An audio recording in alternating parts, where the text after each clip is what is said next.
The 2024 NFL season is officially underway. If you're a fantasy football fanatic, a diehard football fan, or just a casual watcher, do yourself a favor and tune in to the Air It Out Fantasy Football Podcast. Get some solid fantasy advice to help you dominate your league this season, or just listen and join the fun conversations covering everything going down in the NFL. The podcast is available on Spotify and Apple Podcasts or wherever you get your podcasts fix.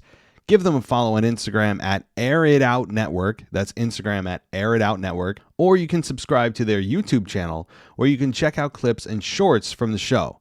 Remember to give those a like too. That's the Air It Out Fantasy League podcast. Go check them out. As a football fan, I promise you won't regret it. This is WWE superstar Drew McIntyre, and you're listening to the WWE Podcast.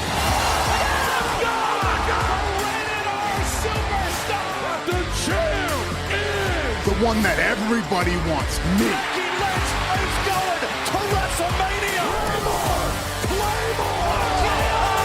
Austin 316 says I just whipped your ass. This is my idol. You're going to acknowledge me. Hey everybody, welcome to the Week in Review here on the WWE Podcast. It is Sunday, September 22nd, 2024. And we are just a matter of a couple weeks until Bad Blood, and there's already a lot of programs I'm ready to just see end. And I don't mean that in a way that's rushing the program over or that's any disrespect to the programs, but rather I'm ready to see the matches that are going to, I think, deliver in a big way at Bad Blood, including Drew McIntyre and CM Punk. That is going to take place inside Hell in a Cell, and I think at this point we have all been guaranteed blood. It would be kind of a shame if after CM Punk verbatim said he's going to make Drew bleed at Bad Blood, and the name of the dang pay-per-view has blood in the name. It'd be kind of disappointing if there wasn't any. So that'll be fun, as blood creates just so much drama when it's done in the right way and done sparingly. So that'll be fun. And so we've got that program going on. We also have, and I'll lead with this, the Kevin Owens program going on right now over there on SmackDown. He hasn't had a lot of time to talk. He hasn't really said a whole lot since his loss to Cody. And he continues to, yes, help the babyfaces, or rather the babyfaces continue to assist him. But I think the crowd on SmackDown and just generally are ready for Kevin Owens to turn back to a heel. I think his best work is done as a heel. Hell, his heel character brought back the greatest of all time, in my opinion, in Stone Cold Steve Austin after 19 years. So you could feel it. I mean, when he, at the end of SmackDown, had the chair in his hands, and Cody Rhodes once again fights off the bloodline and makes his save, we have Kevin Owens for several moments standing there with the chair, and you could see the internal struggle. Do I hit Cody? Do I not? What do I do? He ends up shaking his hand. And the crowd, I think, was, while they didn't boo when they embraced, you could feel the disappointment. And maybe it's partly because even if it's a turn you don't like, recognizing that a turn happens is a big deal when you're there live. So the excitement for the moment for fans there maybe was what the disappointment was, but I think it's bigger. I'm ready for a Kevin Owens switch. I know that some of you are as well. Not that he's not good as a babyface. He's fun. The stunner's fun. You know, he can cut a good babyface promo. He doesn't look like he's chiseled out of a wrestling factory. He doesn't, he has a body type that you look at him and go, how does he do, and how does he do these moves? How does he do these things? When it doesn't look like he's carved out of stone, or, whatever the typical wrestling body looks like. And he has a very relatable personality, a very likable personality, but he can turn it on too as a heel. And my point about all this, not to belabor it though, is really that he feels like he's ready. It feels like the crowd is ready. And I'm going to say something here that I'm probably wrong on probably like a lot of the things I say, but when he had the chair and the crowd was kind of like, oh, we're not going to get the turn. I think if he had pulled the trigger and he hit Cody in the back, it could have been one of those scenarios where the crowd went crazy after he hit Cody. I just got that feeling that, while they designed it and would have designed it clearly to keep Cody Rhodes a babyface and to turn Owens heel, which would have been the purpose of that segment if they had gone that road, I think it may have backfired. I think that the crowd enjoys the Kevin Owens turn. They're ready for Cody Rhodes, I think, to find a new opponent, okay, beyond the bloodline and constant bloodline with him. And in a lot of ways, I think some fans are more connected to the Kevin Owens character than they are the Cody Rhodes character. So, I mean, what do you guys think about that? Do you believe that there's a possibility the crowd would have actually cheered? I think the fans would have. I think there would, not all, but would have been a good subset of fans there in Sacramento that would have cheered for that. So just a thought. But again, we continue to get the fact that Randy Orton and Cody Rhodes and Kevin Owens have this alliance because of a common enemy in the bloodline, which, by the way, they're gathering a lot of enemies lately.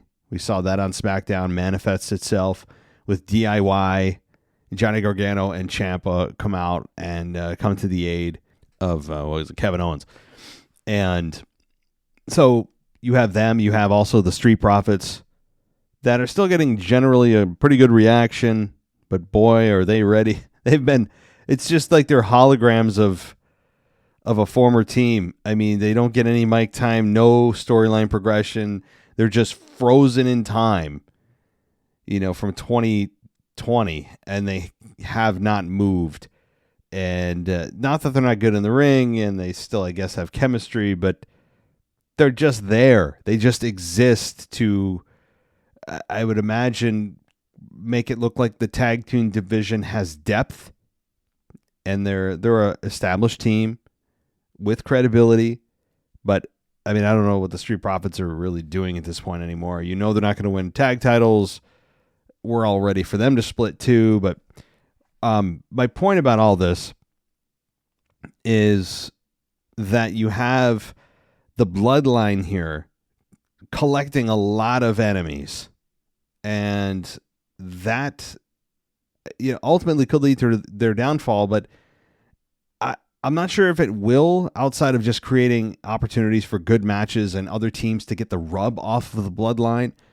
You have a lot of teams that do need a lot of help in that regard. I mean, let's be honest, DIY and the Street Profits are the ones who need the bloodline story, not the other way around, because those two teams don't really have much to do outside of run-ins to help a single babyface who's outnumbered. So, all right, well, let's move on and introduce myself. I'm the host of the WWE podcast. If you haven't joined us before, welcome. We have an ad-free version of the show. If you're hearing ads, if you heard ads at the beginning of the show, then you can get yourself out of those ads. You can remove them. You can even do it for free for a week over at patreon.com/WWE podcast or Apple Podcasts, and go ad-free there by clicking the subscribe button right in Apple Podcasts or Spotify. Spotify offers a great option as well. And we do have another show. I'm just putting it out there. It is political/cultural in nature. It is called The War on Truth, and it is available everywhere that podcasts are available.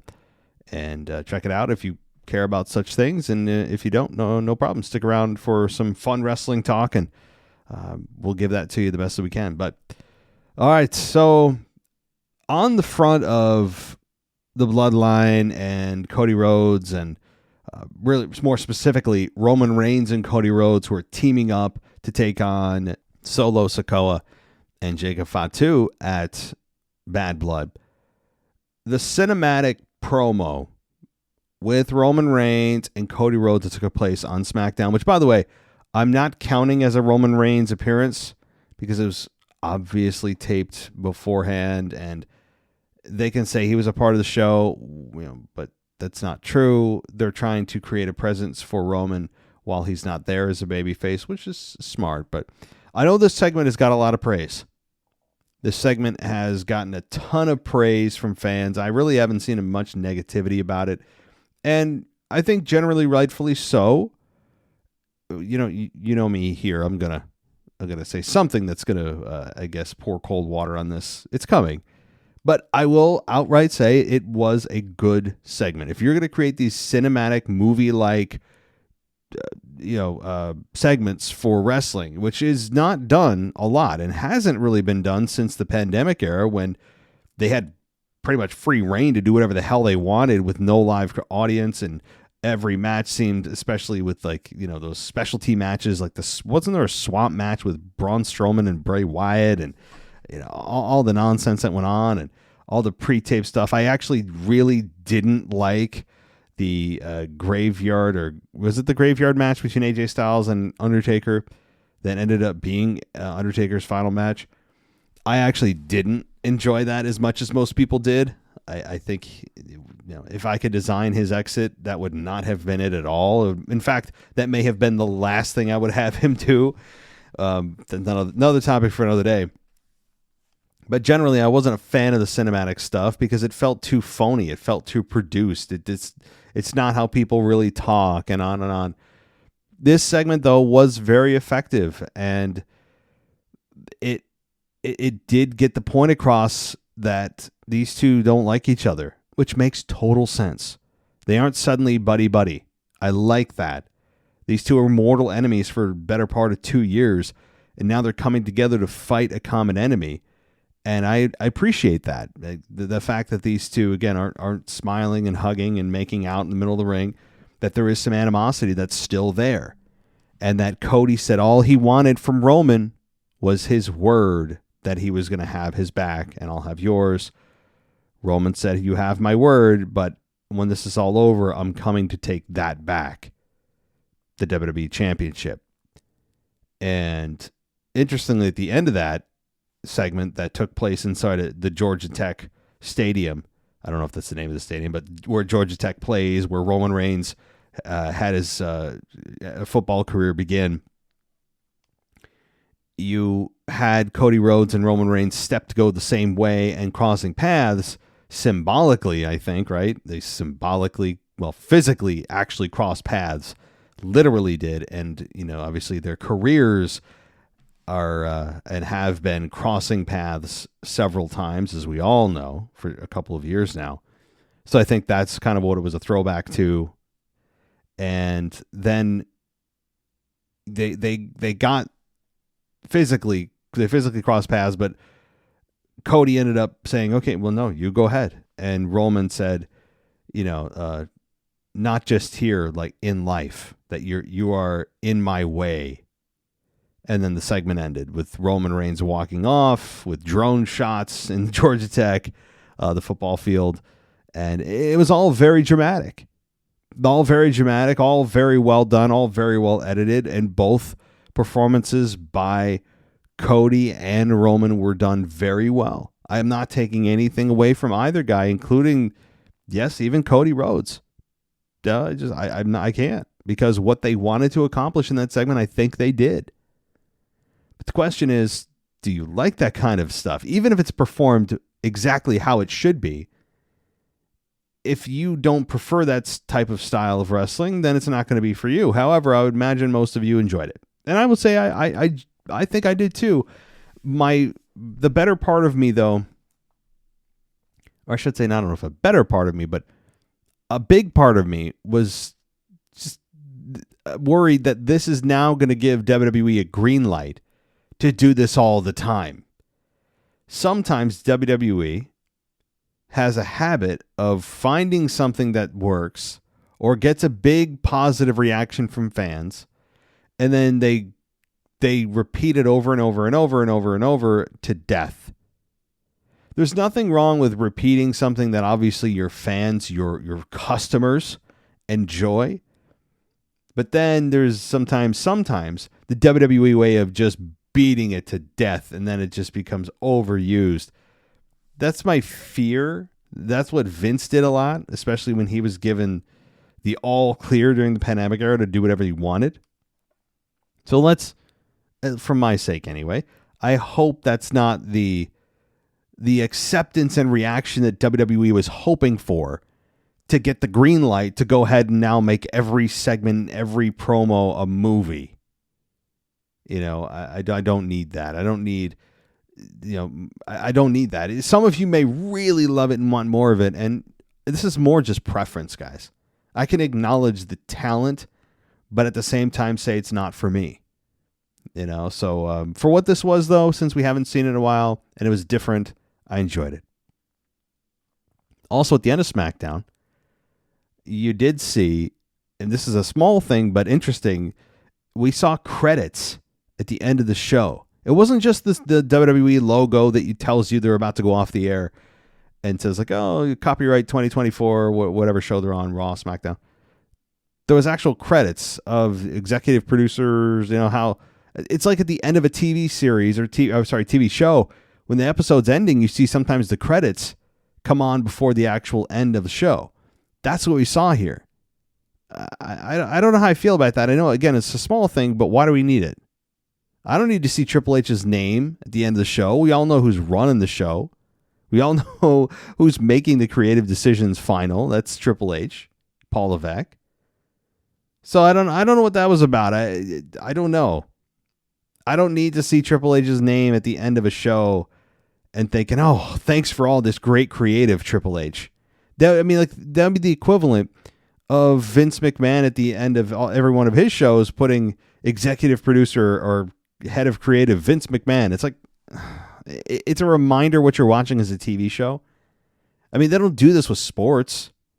If you're trying to make this a simulated sport, again, this is a really small thing, but it's the first time I can remember them ever doing this.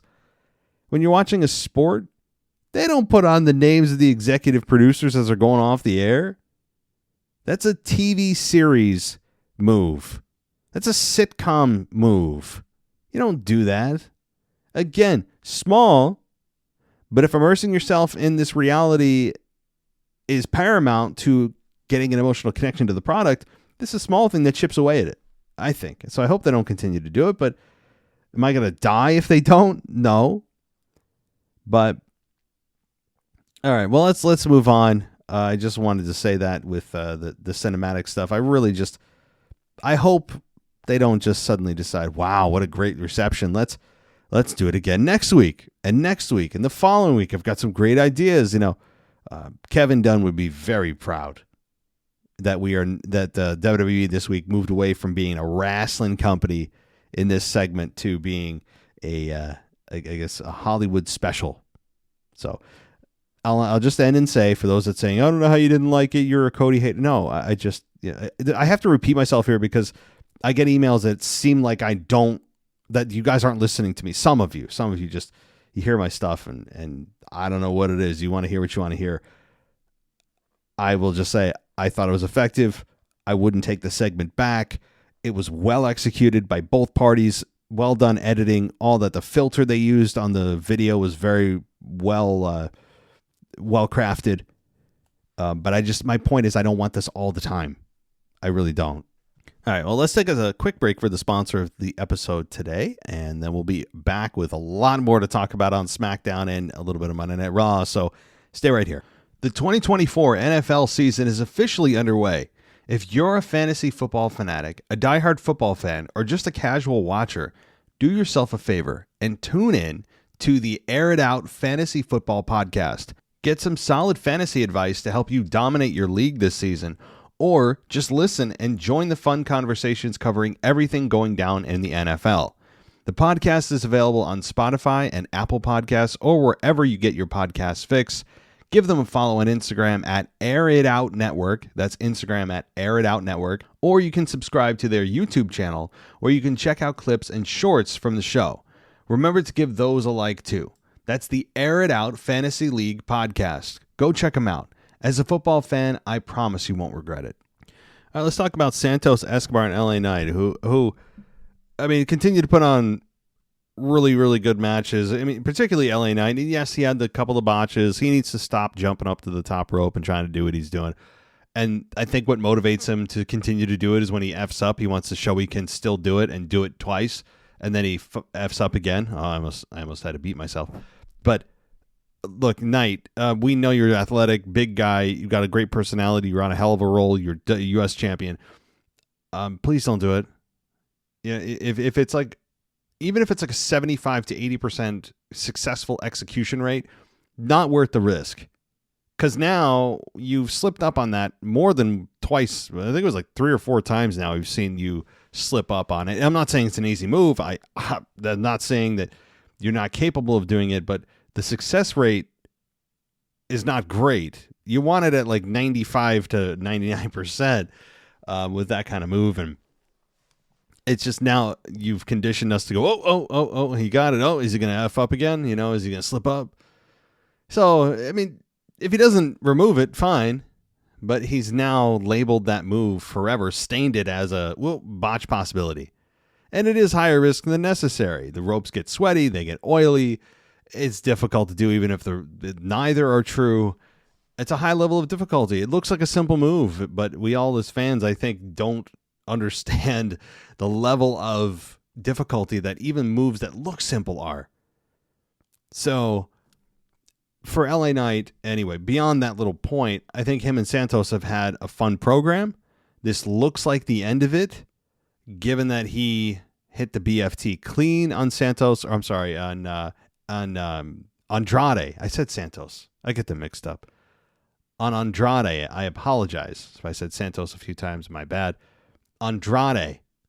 So Andrade and LA Knight had a good match. It reminded me of a Santos LA Knight match. But the fact is that both of those men are not ready to be U.S. champion at this point because this is LA Knight's game. This is LA Knight's game. His pops continue to be 1 or 2 top of the night. I mean, I would imagine if those people in Sacramento were able to come on the show, they would vouch that he is at least one of the biggest pops of the night. He is over big time, and it's been sustained over, which does make a case for him eventually challenging for a top belt and winning the top belt. The problem is the scenario and the landscape for WWE, for LA Knight to capture that championship is not good at all.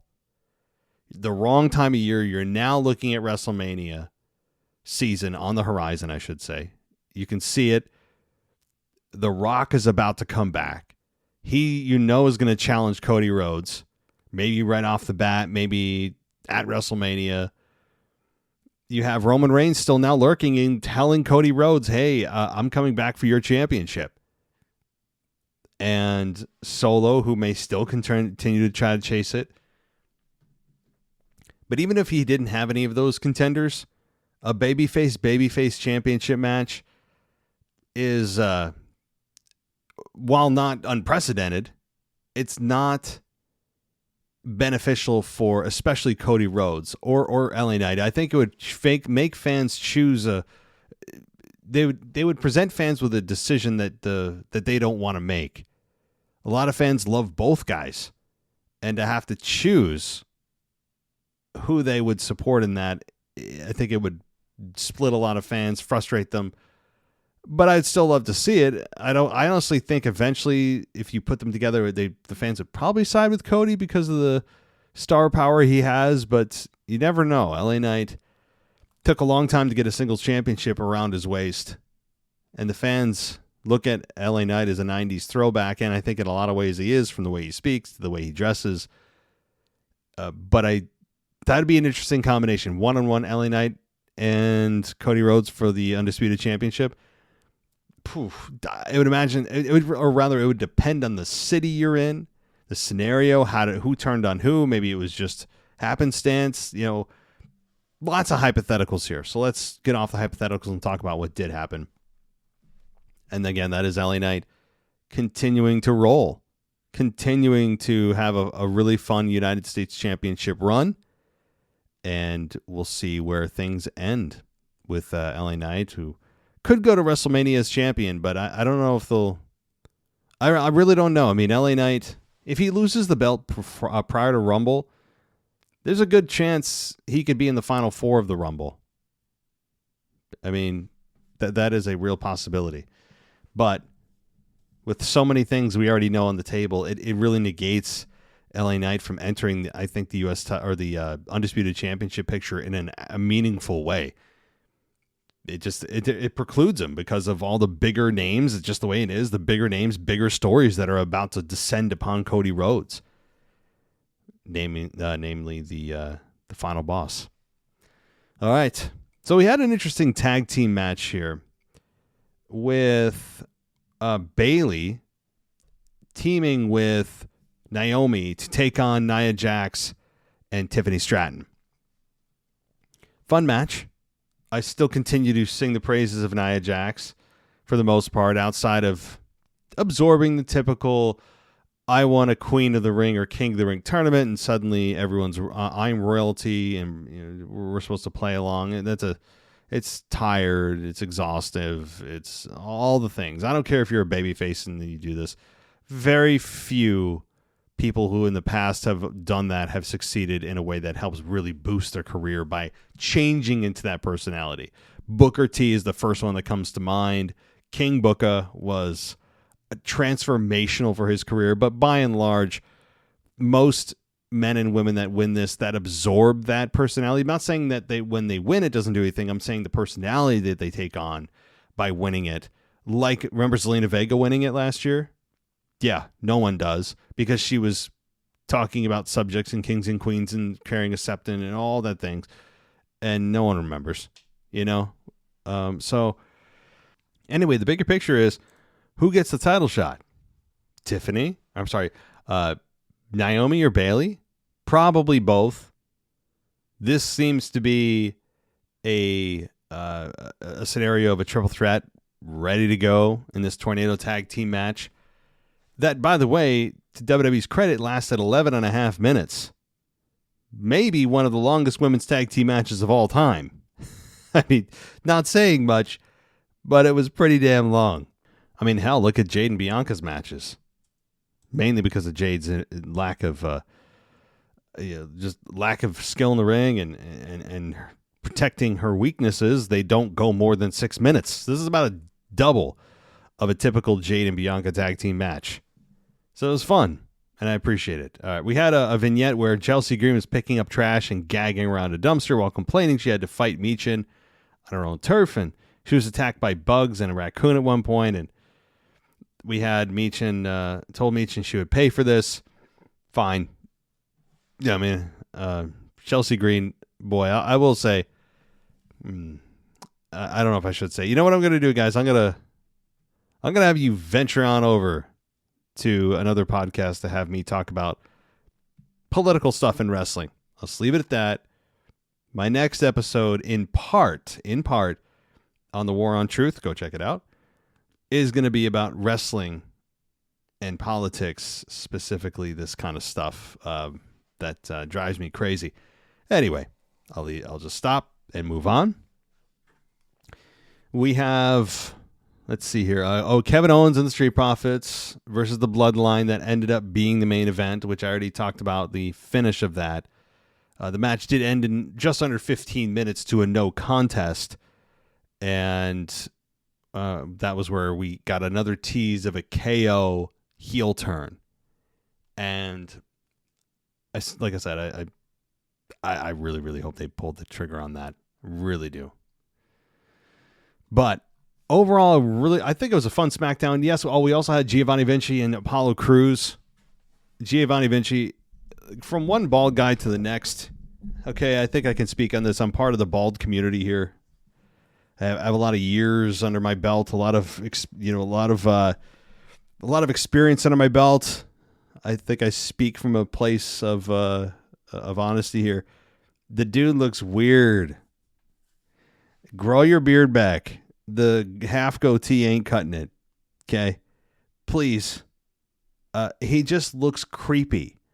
And I don't mean in a good way. I think it's in an unintentional way. And this is not me thinking Vinci doesn't have a future or whatever. He may. And it's interesting that they brought him back with a new personality or a new mission and new vignettes, and he continues to lose and lose and lose. That doesn't happen often. Typically, when you go on that kind of a run and you're being promoted, you come back and you just win, win, win, no matter what. See what I did there? Anyway, all I do is win, win, win, no matter what. Okay.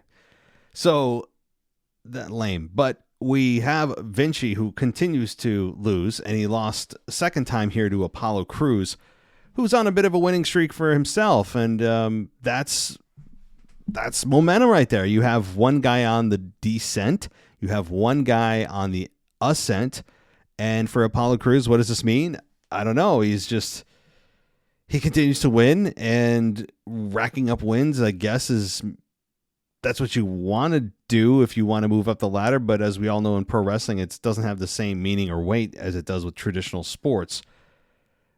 There's no real win-loss record that you can point to and say, well, this person's lost 30 matches in the last year. They don't do that.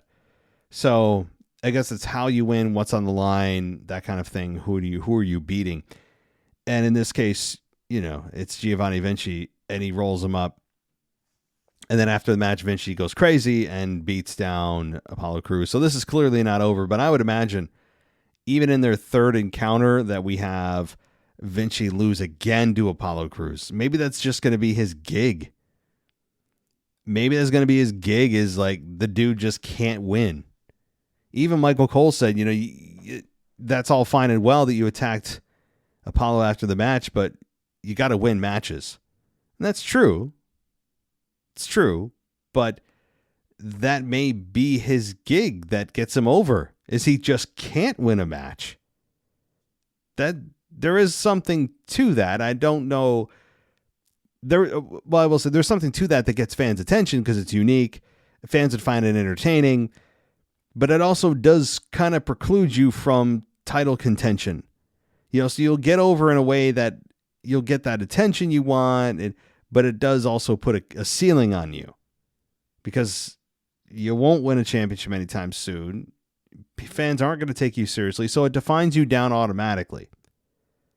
But it does get you over in a way that says fans know who you are. They're actually being entertained by this. You hear them laughing. You hear them, you see them on X and saying how they like to see Vinci lose every week and all that kind of thing. So there might be something to this. If he continues to lose, that could just be his gig, which will get funnier and funnier. So, all right, let's move on to the Monday Night Raw side of things briefly. And it was, to me, highlighted by the CM Punk serious promo, and which most people also really enjoyed. It felt very contrived to me in terms of the tone of his voice. Punk, for most of his promos, has a Punk voice. He has the Phil Brooks voice. And in this case, he just went down a few 2 octaves that made it felt very forced. The content of his promo is fine, but the tone of it was, it felt like he was trying to speak. It's like somebody who doesn't have a deep male voice trying to sound like they have a deep male voice. That's what it sounded like to me. So that's really the only negative. So I got to get that out of the way before I praise it, which was, and here I go. It was a very good promo. Very good. Essentially telling Drew that he's prepared to die. He's prepared for his heart to stop beating in this match, and that he will make Drew bleed. He said he's not going to keep or make any promises he can't keep about, trying to kill Drew McIntyre, that he's going to actually kill him. But he said, you'll have to kill me to stop me. He's always been good with words like that. And it was effective from a content perspective. I thought it was well done, well delivered. And now this is one of those programs, like I started off at the top of the show and said, I'm ready for this matchup. I'm ready to see these two, because I don't know where you go from here. You've both, especially the fact that you've been feuding with each other for the last 8 months, and this is the blow off. You have, both guys who have said everything they need to say to each other, have beaten each man has beaten each other to a pulp. Each man has a victory. This attack from behind, one has already drawn blood. I mean, so it's like, where do you even go? They might want to even skip a week in the next two and just run a video package. I know that'll anger a lot of in-person fans who want to see Punk and Drew, and they probably won't do it because of that. But they really probably should. And in all seriousness, is just, there's not much to do. You can't have them cut another promo with each other, a brawl. It's just like, okay, we've been there, done that. So, but overall, the program has been a lot of fun for the 8 months it has existed. It's been a lot of fun. All right, now we had another tease of the New Day splitting after they lost their tag team title match against Finn and JD, and more dissension, I guess, in the ranks, with Xavier Woods being the one to likely turn heel and likely do it at next year's 10-year anniversary of the New Day being formed, and maybe even Big E makes an appearance. But we had Xavier get angry at Kofi, and Kofi's trying to calm him down after the match, and there were no punches thrown. But this is something to keep an eye on if you are one that, like myself, have been looking for the New Day to break up for the last 9 years out of 10. So I am certainly looking forward to it. Yeah, if this ends in a big nothing burger, it's going to be lame, right? You know, it'd be super lame if it was just a tease and they're actually all just setting us on a path that doesn't have a destination. That's very possible, but I really, really hope not. All right. We had, let's see, Sheamus and Pete Dunne, with Pete Dunne beating Sheamus in 11 minutes and 15 seconds. Crappy finish. That's what I really remember about this. Bust-ass match, as you'd imagine with these two. I don't care for the joint manipulation. I think I said that also on my Raw review. Joint manipulation, not fun to watch. It's boring to watch. It's doesn't do anything for me visually. The match, though, was, as I said, physical, with every Sheamus match that just is by default physical. But the finish was nonsense, where we had Sheamus pick up the weapon, which was it a shillelagh? Yeah, it was a shillelagh, and went after Dunne, but the referee took it away. Then Dunne pulled out a cricket bat and hit Sheamus while the referee was clearing the shillelagh. And then Dunne returned to the ring and hit Sheamus with it was either a knee or a boot, and that got the victory. Not a great finish, but this program is far from over. We had Natalya and Zoe Stark go at it, with Natalya beating Zoe Stark in 7 minutes. And let's see, we also had Jey Uso speak about his desire to win the Intercontinental title, and the Yeet movement is on here. We had Breakker come out and Breakker say that he's the future, or Barrett said that Breakker's the future of the industry. And Breakker asked if there were any dogs barking in Portland. I don't understand that line. I mean, not that I don't understand what he's trying to elicit, but if you're a heel, why are you trying to get the crowd to cheer, or in this case, bark along with you? What are you doing? I don't understand that piece. You're not trying to get the crowd to get behind you in any way. You should not care about the crowd. But small thing. Breakker recalled Jey, telling Jey to stay away. And Breakker said Jey is one of the biggest stars in WWE, and WWE fans love him. And that the funny thing is, he's done more as a singles wrestler in 6 months than Jey has done during his entire career. Well, I don't know about that. I mean, I guess if you're only measuring the depth of what someone's done only by championship wins, then yeah, but obviously there's much more to it. All right. Jey said he'd find out what Breakker's made of and said it'll be short and sweet, like Breakker's NFL career. That was a good one. And it ended with Breakker trying to spear Jey, who turned it around and hit the spear on Breakker. So it's going to be spear versus spear, because we don't have enough men who have adopted that finish before. And who are those people? Well, I listed them off in my Raw review, but Goldberg, we have Roman Reigns, we have Jey Uso, we have Braun Breaker. Yeah, just to name a few. Finn Balor and JD, as I said, had their tag team match. We won't go over that. We just did. We had Zayn come out. Adam Pearce before this was on its own asking for updates about Reed and Strowman, who earlier in the night destroyed each other into a no contest, which is getting to be so much fun. I'll talk about that in a minute. But Sami Zayn comes out in his, Paul Bunyan attire, as Wade Barrett put, which is very appropriate to say because he did look like he was fresh out of a forest. And Zayn recalled Brett talking about what it's like to be, it takes to be champion, and he couldn't think all week about what he needs to do to be world champion, and said the fans deserve a guy who will be here week in and week out. Stop it. Yeah, okay, look. Seth has said the same thing. Cody Rhodes has said the same thing. I know that there is the big dark cloud hanging over Roman's run of he was barely there, and the fact that he racked up a ton of days where he wasn't even at work. And that's true. Hundreds and hundreds of days we went. Between Roman Reigns appearances, hell, between Roman Reigns title defenses.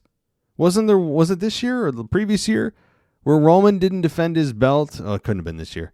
But the previous year where Roman didn't defend his belt from WrestleMania until SummerSlam. Was it against Jey Uso? I think that was the first title defense in SummerSlam last year. Not this year where Cody won it, but the first go around where Cody lost the match with Roman. I mean, those are just inexcusable. So my point is that Zayn is pulling on this from his promo, realizing that the fans get annoyed when they don't have a champion that's there. I don't actually prescribe to that idea. I think the premise is false, where we right off the bat, he assumes that we get annoyed with that. And sure, I think there is something to that with us being so sensitive to Roman Reigns and that kind of thing. It brings up bad memories. But also, doesn't it make it special when someone's there if they're not there every week? And also, wouldn't it make it more prestigious to only defend the title against those that deserve it instead of those that just think they do? That's the biggest problem I have with it, is that, and I'm going to continue, to hammer this home, because WWE is just so blinded by, well, isn't it cowardice to back down from a fight? Well, yeah, but why are you putting your hard-earned championship on the line? What have they done to deserve that? And if you tell me you respect the championship so much, why does anyone who steps to you get an opportunity at the championship? Hell, you can fight them in a non-title match. Non-title matches exist. But WWE, over the years and now decades, have educated fans to think that those who take on all comers and always accept every opportunity for a title defense, that's bravery. That's respecting the championship. That is being a badass. And, that's what WWE has educated fans to believe. And a lot of fans have bought into that hook, line, and sinker. I have never. And I'm not saying here saying I'm special, I'm smarter. It's just something I've picked up on personally over the last however many years I've been watching wrestling. Again, you can not be a coward and also not devalue the championship that you tell us that you covet so very much. But they'll never go back on it. They're too locked in. You hear the same spiel from both heels and baby faces. Both. It's the same spiel. All right? And I despise it. I despise it. That's just me. And Zayn has obviously brought that into the forefront here, but he continues to try to challenge Gunther for the world title. Gunther continues to say no, which is just great. It's just great. And don't you see here, everything I just said about the championship matches giving out like candy and all that, doesn't the championship now, when he does defend it, make the championship feel more prestigious because he is now either being forced to defend it or finally decides that the person who is asking for a shot deserves it. I mean, it's the total antithesis of what Cody Rhodes did just a month ago, where he's begging Kevin Owens to take a shot at his title. He's like, no, you take it. And Kevin Owens is like, oh, I don't want a shot at your title. I mean, how disrespectful. How much does that devalue a championship? That you're saying that, well, I haven't deserved it. It's like, no, you as a wrestler should be there to challenge for championships and win. And you're telling me that you're going to turn that down? On what grounds again? That you're saying you don't deserve it? Okay, well, again, why don't you deserve it? So it really, I think that hurt the championship with Cody Rhodes and Kevin Owens. And I've never seen a championship match almost have to be forced on an opponent. I mean, this is something that is highly sought after. And you're telling me that Kevin Owens, who obviously deserves it because he's been there for so damn long and hasn't held a singles championship in the company in about 7 years, which is mind-boggling. And he's like, I don't deserve it, man. That's how deeply they believe in that narrative. That the babyface champion must always defend the championship against anyone who asks, no matter who they are, which is just stupid. That's not how championships work in any other sport either. But the heels also say the same thing. Like with Gunther doing what he's doing, he's inadvertently adding value to the championship, which is what Gunther does. Gunther adds value to anything he touches, and look what he did with the Intercontinental Championship. It should be about, even more than getting the guy over, which is a very close second and definitely one of the priorities, but not the priority. The top priority in any championship program is to elevate the championship.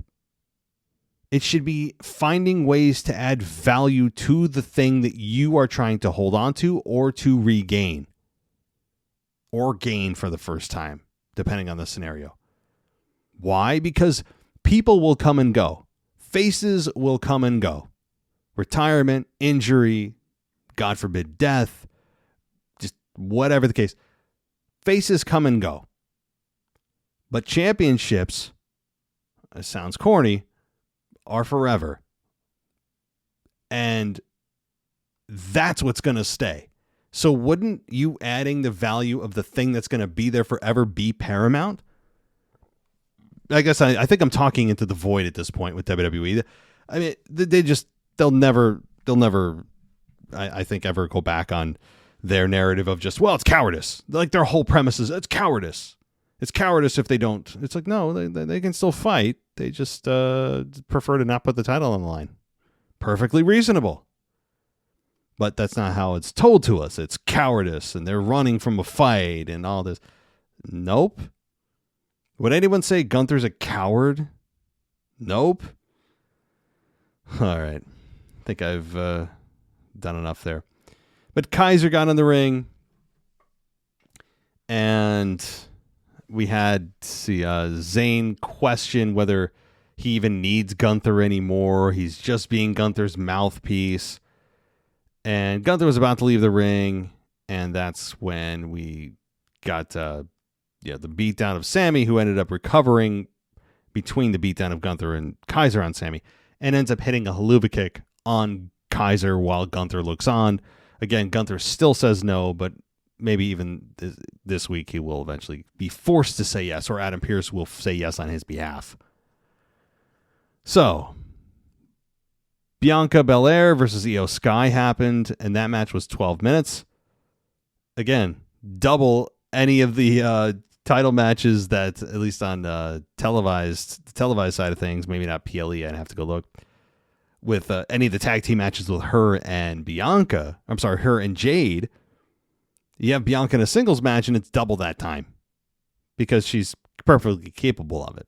I mean, you just see what you've been missing with Bianca being tied up in a tag team when you watch her in a singles role.